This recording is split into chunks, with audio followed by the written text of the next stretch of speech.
In this video, I'll show you how to edit the image alt text in your Mailchimp builder. Once you are on your Mailchimp account, the first step is to head over to the navigation panel on the left-hand side.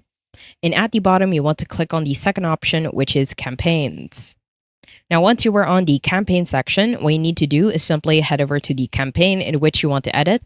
This will be my email campaign. Now, on the right-hand side of campaign, head over to the action section. And at the bottom, click on the edit button. Once you do that, it will automatically take you to the settings of your campaign.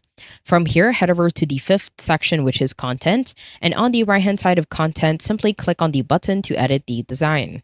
Once you do that, it will automatically take you to the builder of your campaign. Now, in order for you to edit the image alt text, what you need to do is simply click on an image block. Now, let's say I want to click on the image block in here. On the left-hand side, if you head over to the content section, which is the first tab, at the bottom, you will automatically see the alt text. Now, on this alt text, it is stated as a greenhouse filled with lots of plants and flowers. You can simply change this by simply pressing on Ctrl A to highlight all and press on backspace to delete. Now, with this, what you can do is describe what you see on the image. And what you can also do is at the top, you can generate the image alt text. Now, when you generate the image alt text in here, you can use the recommendation.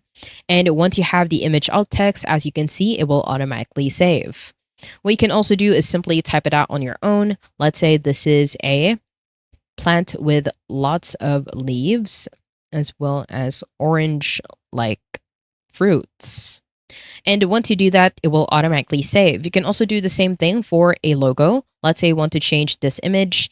On the left-hand side, you want to set an image alt text. Let's say that this is a grayed out flower, and simply click on the random section. If you head over back to that image, it will save the image alt text. I hope you found this tutorial helpful. Please let me know if you have any other questions in the comment section below, and I will try my best to help you out.